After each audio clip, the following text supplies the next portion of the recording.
across the world. WION. World is one.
Good evening and welcome to Gravitas. I'm Palki Sharma Upadhyay. Let's get started.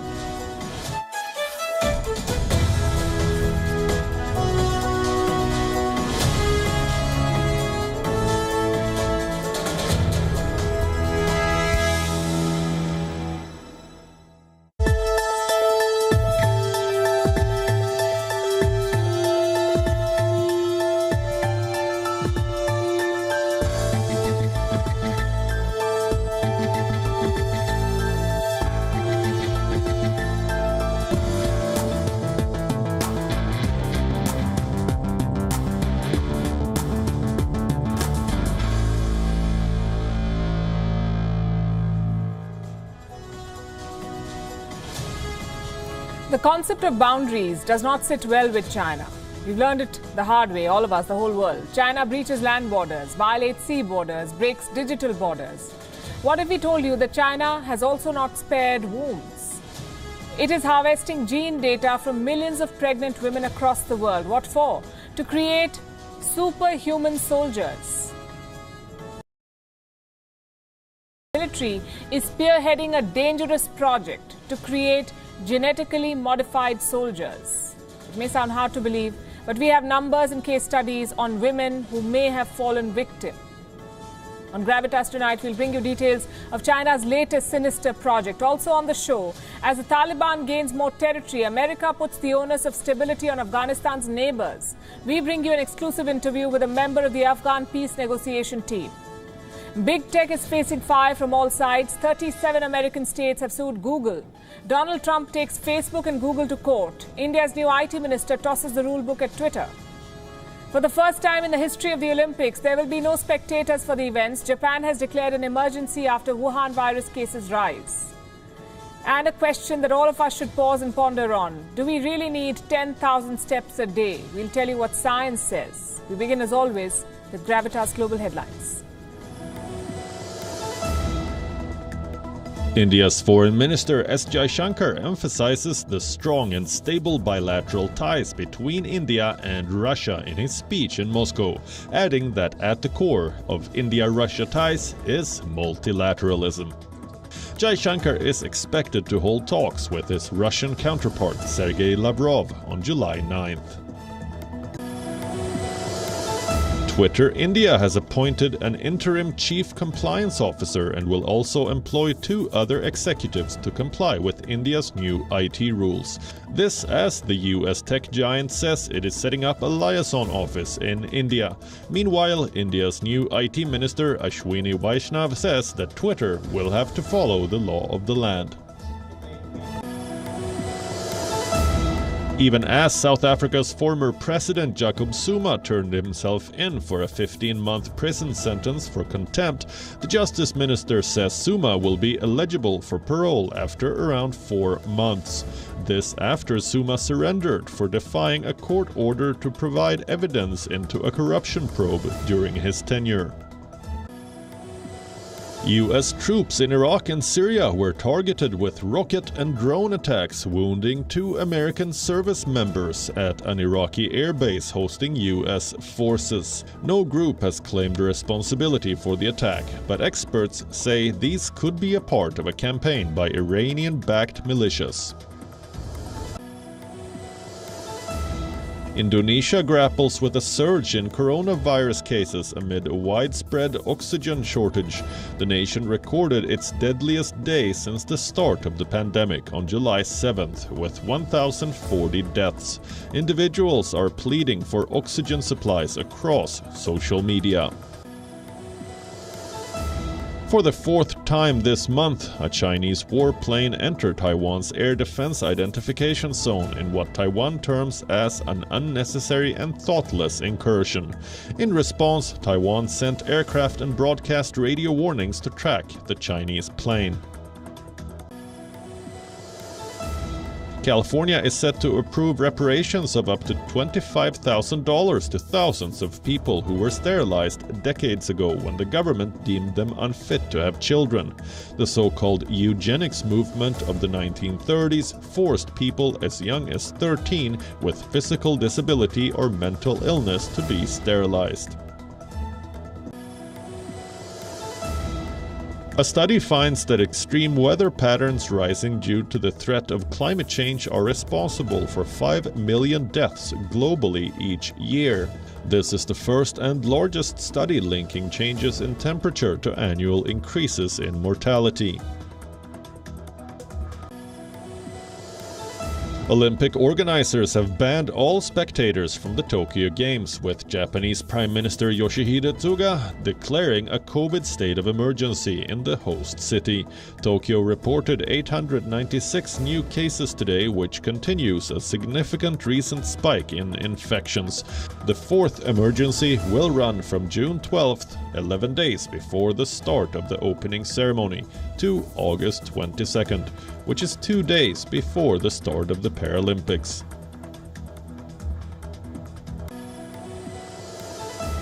World number 1 Ashley Barty has become the first Australian woman to enter the Wimbledon final since 1980 with a straight sets win over Germany's Angelique Kerber. Barty rode the advantage of an early break to win the first set 6-3, but was on the ropes as 2018 winner Kerber built up a commanding 5-2 lead in the second. However, the Aussie fought back to force a tiebreak and then won it 7-3 to wrap the match.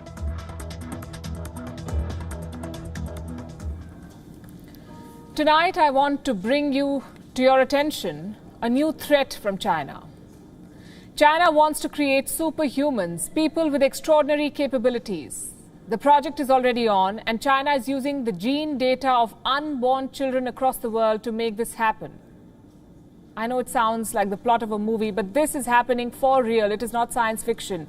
It is, in fact, a national security threat to 52 countries who've already been compromised in this. Let me tell you how it works. A Chinese company is working in collaboration with the People's Liberation Army. That's the Chinese army. What do? They make prenatal test kits. These are kits used by pregnant women. Then the company, aided by the Chinese military, collects data of these women. What for? To understand what kind of genes are being passed on to the child. It's called gene data harvesting. In other words, China is harvesting information about the health of babies. How many children are we talking about? More than 8 million women. Not just in China, but spread across the world. 52 countries to be precise. Pregnant women in 52 countries across the world have fallen victim to this Chinese operation. What will China do with this information? Their gene data. Use it to infuse superhuman capabilities into the Chinese military.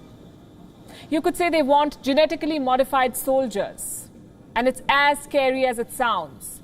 The last time they tried to modify a virus, the world got a pandemic. Imagine them trying to modify humans now, create superhuman variants. It's insane. It's also a threat that must be spelt out. So here's what we know. Our story begins with China's BGI group. BGI stands for the Beijing Genomics Institute. It's a Chinese genome sequencing company. A genome is basically a person's genes. And this company, BGI, is in the business of studying genes. The BGI group, along with the Chinese military, developed a prenatal test. Pregnant women are given these tests for information about the health of the mother and the baby. It's a fairly common practice. It helps in detecting abnormalities in a fetus, for instance, the Down syndrome. Now, this particular test, developed by China's BGI group and its military, is called NIFTY. It was launched in the year 2013, and today, in 2021, NIFTY is one of the top-selling prenatal tests in the world. And this is where the problem begins. When a woman takes the NIFTY prenatal test, her gene data goes to the BGI group. They actively collect it. Later, this data is shared with the Chinese government, more specifically with some institutes run by the government of China. Like I said, more than 8 million women have taken this test worldwide. The BGI group is said to have sent leftover blood samples to its lab in Hong Kong. And the gene data from clients is then being used for population research. The data is being stored at the Chinese National Gene Bank in Shenzhen. This gene bank is funded by the Chinese government, and it is run by the BGI group. This test is sold in 52 countries. India is one of them. But it's not yet clear if data from India has also made its way back to China. What Reuters has found is this.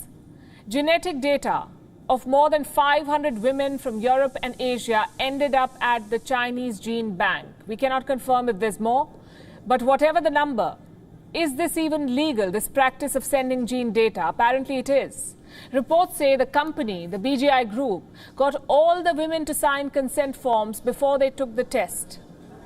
Now, it's a fact that most people do not read the fine print, and that's also unfortunate because according to the test's privacy policy, the company can share all the data they collect with the Chinese government. Here's what it says. The BGI group can share data if it is, quote unquote, directly relevant to the national security or national defense security of China. How is the gene data of unborn babies in other countries relevant to the national defense security of China? It defies logic. But this is the pretext that the company uses, Chinese national security.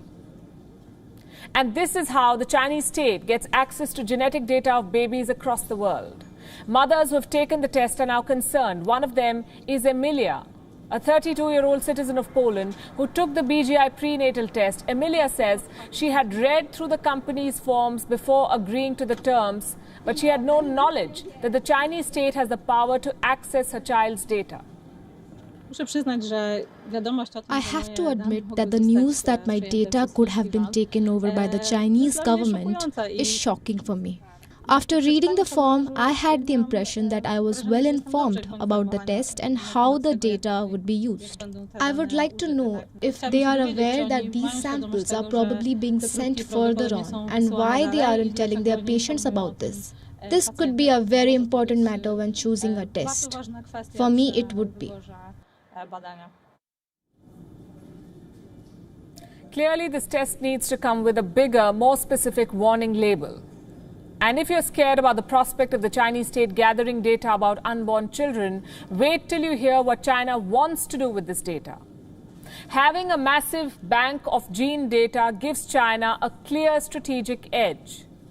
It can help Beijing in a variety of ways. With this data, they can develop better pharmaceuticals. But that's not the end game. They're looking to create better soldiers, genetically enhanced soldiers, or human variants. Super soldiers are no longer just the stuff of science fiction. With rapid progress being made in gene editing, superhumans could soon become a reality. Gene editing is a method by which scientists can change the DNA of living beings, plants, bacteria, animals. In humans, they could change physical traits and cure diseases. At least that's the promise that's being made. But we've seen how gene editing can also go horribly wrong. The BGI group says it is only working for the greater good. And for that, they're working with the Chinese military. It doesn't add up. But here's what they've done. They've conducted genetic research to combat hearing loss and altitude sickness in soldiers. The BGI group has published studies with the third military medical university in China.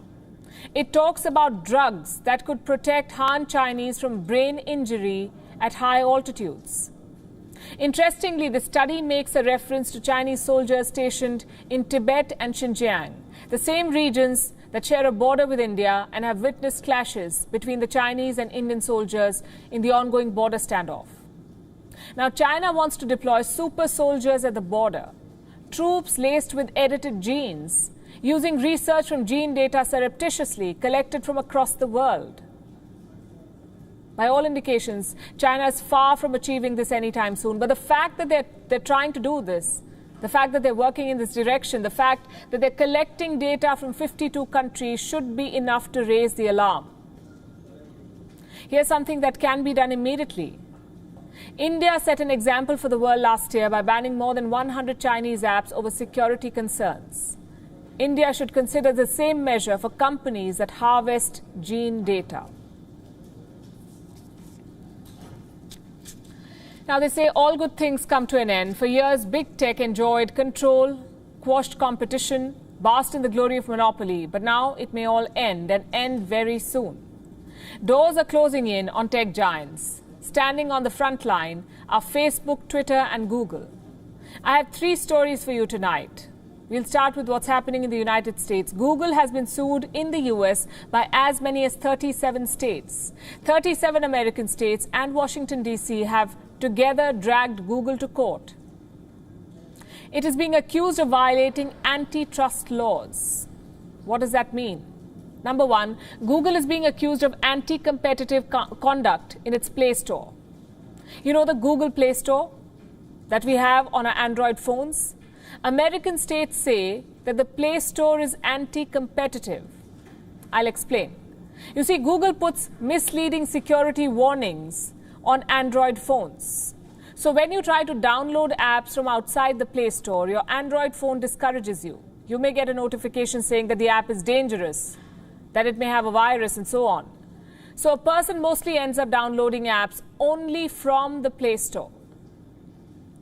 Why is this bad for you?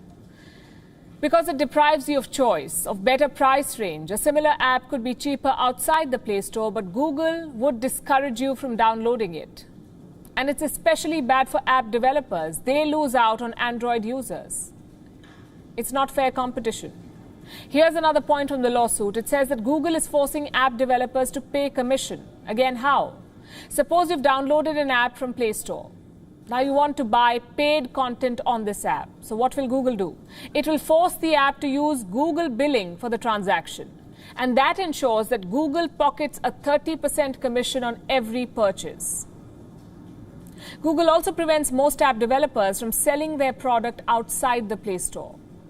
So it's my way or the highway. Google makes a fortune in the process. Everyone else loses out. And none of this is really surprising. We have been aware of big tech's monopoly for a while now. What's different this time is that governments are doing something about it. In this case, it's the governments in the US, Google's home country. What has been filed against Google is a bipartisan lawsuit, meaning parties from across the political divide have joined hands. The case will be heard by a judge named James Donato. He was appointed by Barack Obama. He has a history of not being lenient with Google, but that's not going to be enough. What these American states must do now is provide evidence, and hard evidence. Remember what happened with Facebook just a couple of weeks back. America's Federal Trade Commission had taken it to court. It had accused Facebook of being antitrust. But a federal judge could do nothing about it. Why? Because he said that the agency had failed to provide enough evidence to prove Facebook's monopoly. Will Google's fate be different? We don't know. Has Google responded to the news of this lawsuit? It has. Here is a blog post. It was published on the 7th of July. It says, and I'm quoting, "It's strange that a group of state attorneys general chose to file a lawsuit attacking a system that provides more openness and choice than others." This is a 7,100 plus character long blog. There's a lot of unnecessary data, a lot of technical jargon, all stitched together to help Google plead not guilty. But this is not the only case that Google is fighting. There is another lawsuit that has been filed against Google. Also named in it is Facebook. Any idea who's filed this suit? None other than former US President Donald Trump. Here's what he said. We're asking the U.S. District Court for the Southern District of Florida to order an immediate halt to social media companies' illegal, shameful censorship of the American people, and that's exactly what they are doing. We're demanding an end to the shadow banning, a stop to the silencing, and a stop to the blacklisting, banishing, and canceling that you know so well. Our case will prove this censorship is unlawful, it's unconstitutional, and it's completely un-American. We all know that. We all know that very, very well. For a change, he's right. What big tech is doing is not only un-American, it is also un-Indian, un-European. It is, in short, anti-human rights. Antitrust authorities in the UK and Australia are already probing Google's monopoly.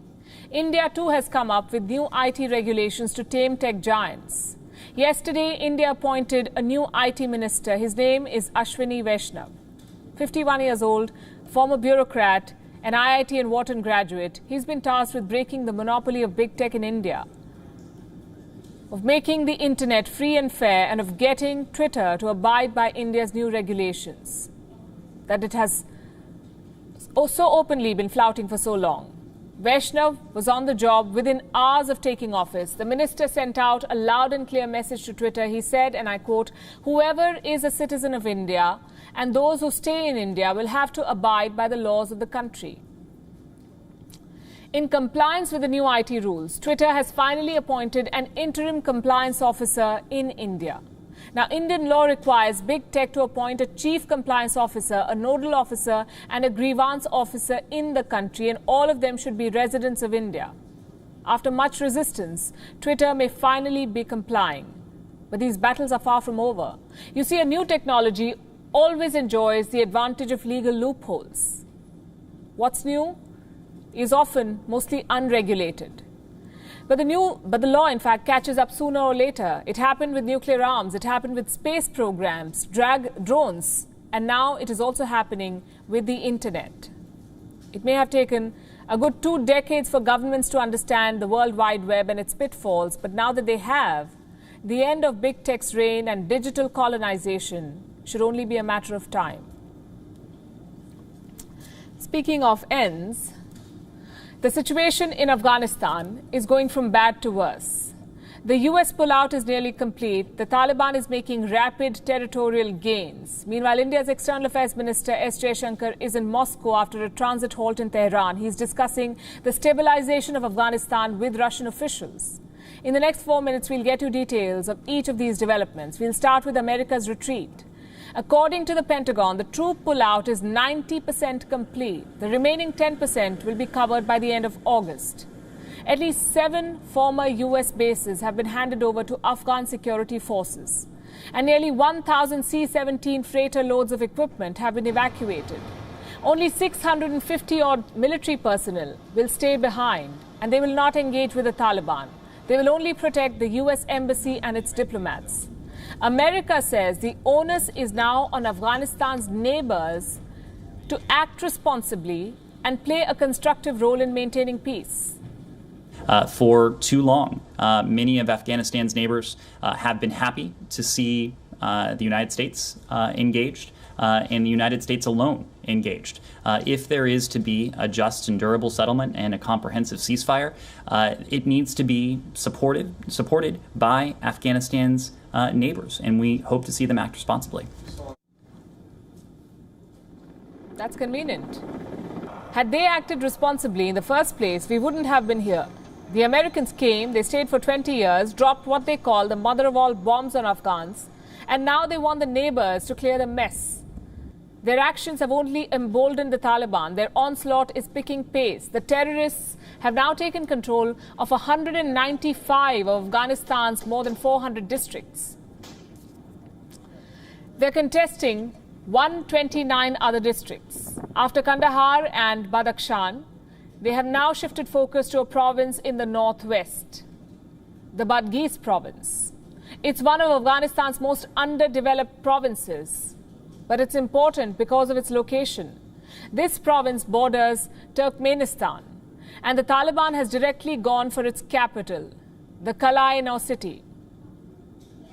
On Thursday morning, the Taliban attacked from all sides, broke into the city's central prison and freed the inmates. A video has emerged. It shows the Taliban speeding across the city on motorbikes.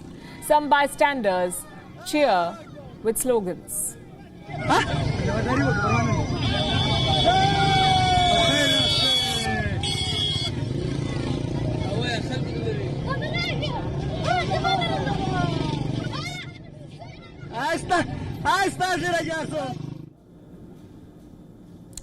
We cannot vouch for the authenticity of this video, but we can confirm that a pushback is underway. Afghan security forces have fortified several key areas. They're trying their best to ensure that the city does not fall. The provincial chief of police says the Taliban made the wrong assessment. They lost more than 80 fighters and should be leaving the city soon. We are inside the city. The enemies of Afghanistan, the dirty Taliban, today wanted to take over the Kalai city and kill the honorable citizens of Badghis. They were wrong with their assessment and were faced with a quick response of our brave security forces. The enemy suffered over 80 casualties and right now they are escaping from the city.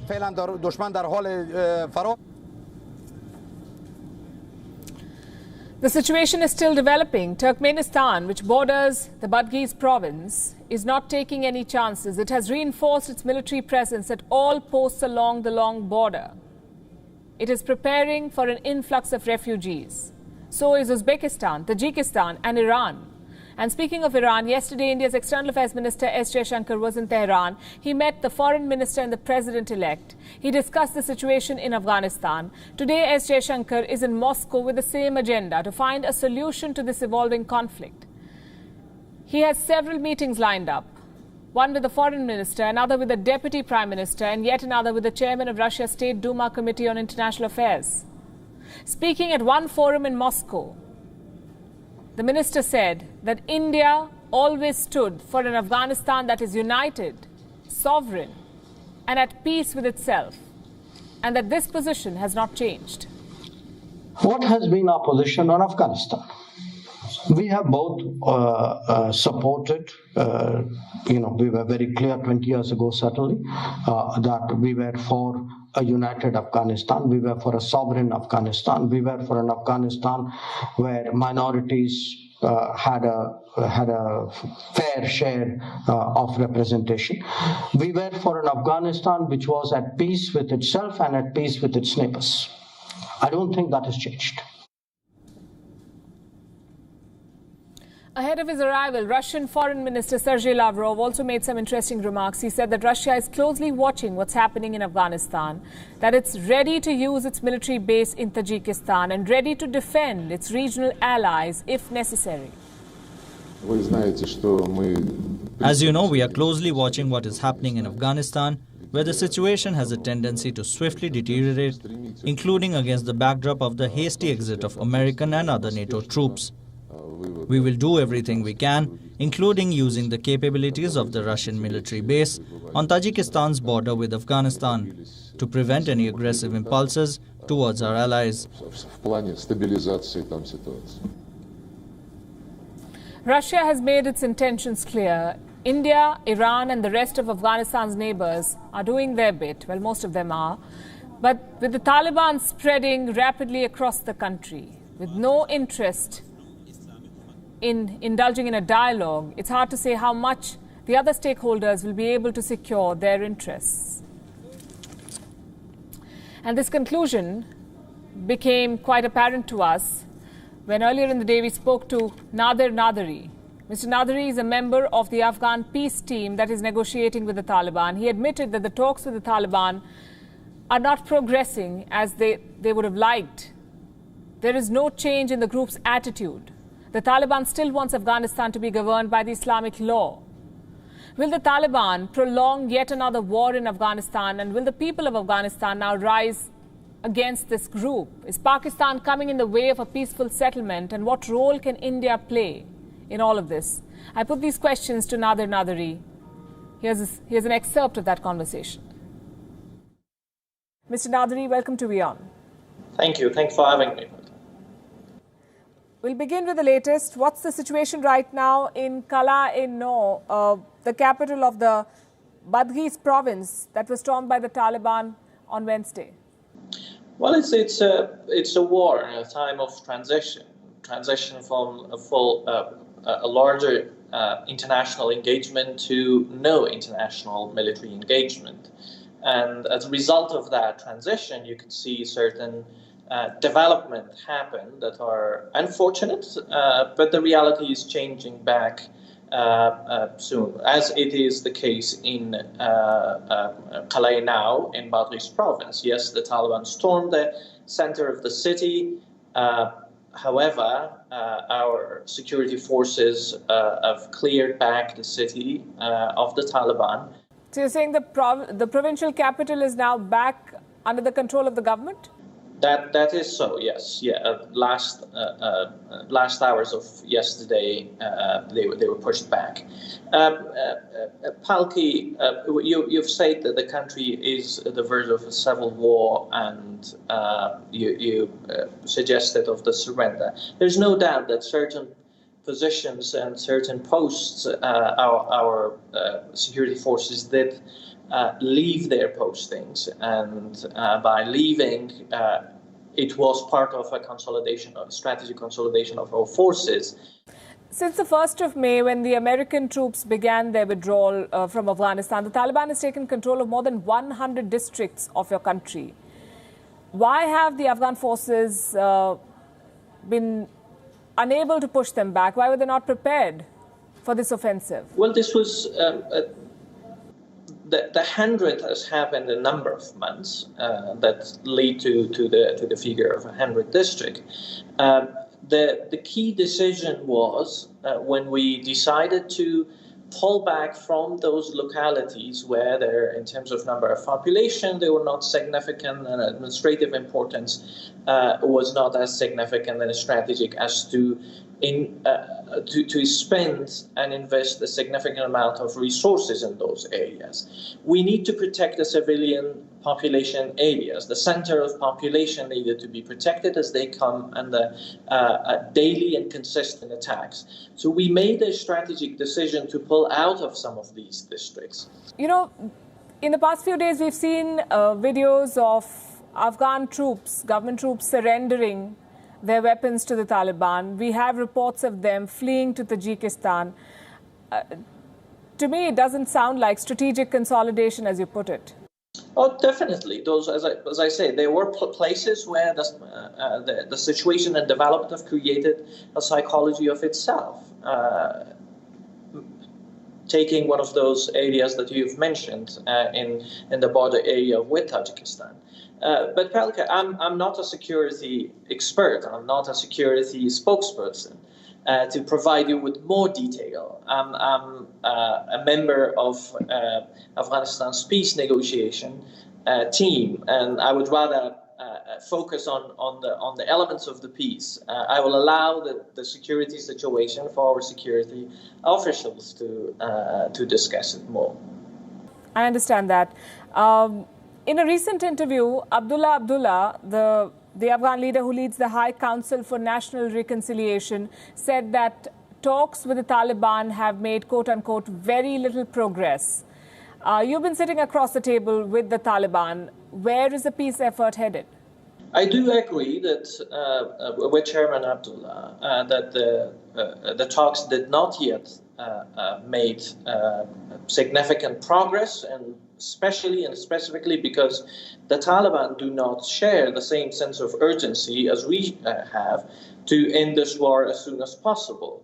the issues on the table that has been an interest for the Taliban to discuss are sub-issues, not the main issues that related to ending this conflict through a political settlement. And that's why a delay. We do consider that killing time and delaying is more serving one purpose, and that is to pursue more of a militaristic agenda rather than focusing on what we focus on a peaceful settlement of the differences.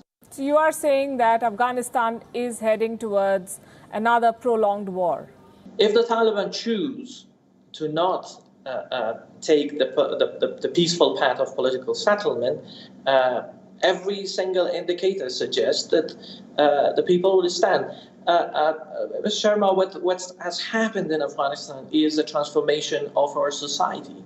There are many studies, including one that just released this week, by third-party independent study groups. That they talk to Afghan women in rural communities and rural areas. There was a misconception that the phenomenon of Afghan women's rights is only urban-based. No Afghan woman talks about women's rights and the freedoms in the rural area. This report and many other events like the gatherings of women groups, the women jirgas and all of that is proving those who think Afghanistan women only in the centers of cities are demanding it. Everybody wants a different future for themselves. Are the Taliban sensitive to these changes that Afghanistan has undergone in the past 2 decades? You've been engaging with them, sitting across the table.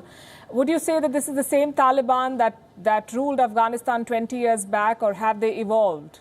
Well, the words saved suggest that these are different words being saying, acknowledgement of the changes. But those political actors, and few of them for a long time, almost a decade sitting in Doha, and those who are on the battlefield, and those who are in Quetta Shura and in Peshawar Shura, those are the ones who are actually setting the policies, and they, as we see, the implementation of those policies in the past few weeks in the areas that they have taken control of it, they have implemented the same sets of strict rules. As an example, orders being issued that women should not go out without a male companion or mahram. In that case, a lot of services being put on halt because of that rule. In some areas, even male members of the society were asked to grow beer, and these are similar sets of restricted rules that they were implementing when they were in power. So you're saying they've not changed? That's basically, so far their actions suggest no change in their worldview and the ways of the government. But there are reports, not confirmed by the Indian Ministry of External Affairs, that India is indeed talking to the Taliban. If that were to be confirmed, would you see this as a failure of the Afghan government? As I said, until recently, they have not been in touch. So we do heard the same as that there's been and confirmed meetings or outreach from India. It wouldn't be a failure of the Afghan government, because the Afghan government and government of India are very much close partners. Prime Minister Modi and President Ghani are close friends. They talk to each other regularly. President Ghani visited a number of times Delhi and India in different occasions. Prime Minister Modi at least visited Afghanistan 2-3 times. There are good communication between our security departments and their Indian counterpart. There's also good cooperation between the foreign offices of both countries. So there's never been an occasion where Afghan government would have not been open and forthcoming with our partners in India. In the month of March, the Biden administration put forward proposals for a negotiated peace in Afghanistan, but now the Americans are withdrawing unconditionally. American soldiers, in fact, reportedly left the Bagram air base without even notifying the Afghans. Do you believe that Washington is abandoning Afghanistan, leaving it to its fate now? Well, Washington decided what they could think is best for them. And yes, we are partners. We were closely partnering in security areas. Boots on ground was a different time. That partnership, we are assured, is going to continue in different ways, both in terms of assistance to our security forces, but also training and mentoring. Of course, people raise questions. The general public has that right to raise the questions, to bring the issue of leaving without notification from a major airbase. And that is basically an expectation that's been built throughout these many years of partnership. I would like you to comment on Pakistan's role in the transition. There are claims that terrorists from the Taliban are still taking refuge in Pakistan. Is Pakistan's involvement hurting the efforts towards a peaceful settlement? Well, Pakistan recently have been coming forth and back, promising that they will cooperate in peaceful settlement. For those of us who've lived long in this neighborhood, it's hard for us to only believe words. We need to see tangible results. We need to see if those words are translating into anything. These words have not translated to anything so far. We have seen an escalating level of violence. We have seen more transit out of Durand Line here, especially through the Taliban, both in terms of providing shelters and recreation centers for them to be treated in Pakistan, and health facilities, but also logistical support, ammunition, and others have escalated the transit of it in the past few months. So we don't see yet any contribution positively in a change in the attitude of Taliban toward a peaceful settlement. They do say that they're working toward it. It's taking too long. We need to end this war sooner. Right. Nader Naderi, thanks very much for very patiently taking all my questions. Your country is going through a churn, and we can only hope that peace prevails. Thank you. Thank you, Palki, always. Thank you for having me. They say if you want to enter politics, it helps if you come from the right family. The induction of a new minister in Sri Lankan government proves this. The name of the minister is Basil Rajapaksa. At the age of 70, he has been sworn in as Sri Lanka's finance minister. Interestingly, Basil Rajapaksa did not contest the 2020 general election. He was prohibited due to allegations of corruption. But then the president of Sri Lanka removed the constitutional provision which prevented Basil Rajapaksa to enter the legislature. And why wouldn't he? Basil Rajapaksa, after all, is President Gotabaya Rajapaksa's brother, just like Prime Minister Mahinda Rajapaksa is his brother. Also, the Minister of Irrigation, Chamal Rajapaksa, the oldest of them all. The four brothers are now in charge of Sri Lanka's four top ministries. But the family's grip on power does not end here. 35-year-old Namal Rajapaksa, the Prime Minister's elder son, is the Youth and Sports Minister. 33-year-old Yoshita Rajapaksa, the younger son, is the Prime Minister's Chief of Staff. Then we have Shashindra Rajapaksa, the Irrigation Minister's older son. He is the State Minister of Agriculture. Shamindra Rajapaksa, his younger son, Director of the Sri Lankan Airlines. That's a total of 8 Rajapaksas in the government. One big happy family, also the most powerful in Sri Lanka. And the contrast is stark because only yesterday there was a cabinet reshuffle in India and there was talk of technocrats making to top posts. And here we have 8 Rajapaksas in the Sri Lankan government. This is not a commentary, by the way, on their competence. But there's no denying that having the right surname takes you places in politics, a trend which is not unique to Sri Lanka. Political dynasties have run democracies for decades. Take the Marcos family in the Philippines. It started with Mariano Marcos, a member of the Philippines' House of Representatives. His son, Ferdinand Marcos, went on to become both the Prime Minister and President. His wife, Ferdinand's wife, Imelda Marcos, served as Governor of Metropolitan Manila. Their son, Bongbong Marcos, served as Governor of Ilocos Norte, which is a province in the Philippines, as did their daughter, Amy Marcos. And Amy's son, Matthew Manotoc, is the current governor of the same province. In Brazil, there's the Bolsonaro family. Jair Bolsonaro, the head of the family, is the president. His oldest son, Flavio Bolsonaro, is a senator from Rio de Janeiro. His second son, Carlos, is a councillor from Rio. And his third son, Eduardo, is the federal deputy of Sao Paulo. And when we discuss dynasty politics, we cannot not bring up India. The Nehru-Gandhi family has been part of Indian politics since the 19th century. This spans 5 generations. It started with Motilal Nehru, who served as the president of the Congress before independence. His son Jawaharlal Nehru went on to become India's first prime minister until his death in 1964.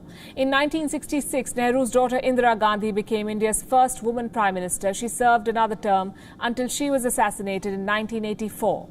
That's when her elder son Rajiv Gandhi took over as Prime Minister. He ruled till 1989 until he too was assassinated. Rajiv Gandhi's wife Sonia Gandhi took charge as the President of the Congress Party in 1998, a position that she still holds. Rajiv Gandhi's younger brother Sanjay Gandhi was also a politician. He is said to have played a major role during the emergency, one of the darkest chapters in post-independence Indian history. Sanjay Gandhi's wife Menaka Gandhi served as an independent parliamentarian and then a minister. This was the 4th generation. The 5th generation Gandhis are Varun Gandhi, the son of Sanjay and Menaka Gandhi, and member of parliament from the BJP. There's Priyanka Gandhi Vadra, the daughter of Rajiv Gandhi and Sonia Gandhi. She serves as General Secretary of the Congress Party. And then we have Rahul Gandhi, a member of parliament and the on-off president of the Congress Party. Well, these are just a few examples. There are many more. A 2018 study revealed that on average, 1 in 10 world leaders comes from a political family, as do 1 in 5 lawmakers. Well, how many of them deserve to is a question that has no easy answers. Tokyo Olympics will be held without spectators. For the first time in the history of the Games, the Olympics will be held behind closed doors. Fans have been banned from entering Olympics venues in Tokyo and 3 other neighboring prefectures. Some spectators, however, will be allowed in venues outside the greater Tokyo area, but most events will have no fans. The announcement comes after the government of Japan declared an emergency in the face of Wuhan virus resurgence. Our next report tells you what a spectator-less Olympics means for the Games and the government of Yoshihide Suga. I have been saying that we might have no spectators if the state of emergency was issued. For the first time in the history of the Olympics, there will be no spectators. Tokyo 2021 will be a closed Olympics. Wuhan virus cases have gone up. 2,180 new cases were reported in Japan. At least 920 of these in Tokyo alone. Japan has declared an emergency and banned spectators from the stands.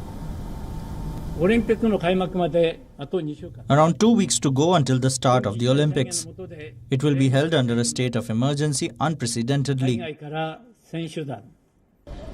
This is bad news for all. Tokyo 2021 has always been more than just the Games. It has been a matter of pride for the government of Japan. It took up the challenge to host an already postponed Olympics and to recover the expenses. But a ban on spectators means there will be no income from ticket sales. The state of emergency means that even the food and hospitality industry will lose out, as bars and restaurants will not be allowed to serve alcohol. What does all of this mean for the government of Yoshihide Suga? A further fall in popularity. Japan's ruling party suffered a loss in recently held city elections. Experts saw this as a mandate on the government's decision to go ahead with the Olympics despite all odds. In 3 months from now, Japan will also hold elections for its lower house. If the city polls were a bellwether, the response to emergency measures only weighs in on it. I don't think we should hold the Olympics in such a situation. I think the Olympics should be cancelled right away. I just want to say that it's enough. The vaccination for the general public has begun. I think it's fine that the government issued the state of emergency, but the restrictions are very unreasonable, and that's what I can't agree with. I think our life has been constrained because the decision makers didn't do enough. I feel like we are being taken for fools, and I wonder why things have become so chaotic. Japan has declared a state of emergency till the 22nd of August. The Olympics start on the 23rd of July and go on till the 8th of August. Tokyo 2021 will go down in history books as the first closed-door games. Also one where the government of the host country may end up with a loss. The referee is yet to take a call on that. Bureau Report, WION World is One.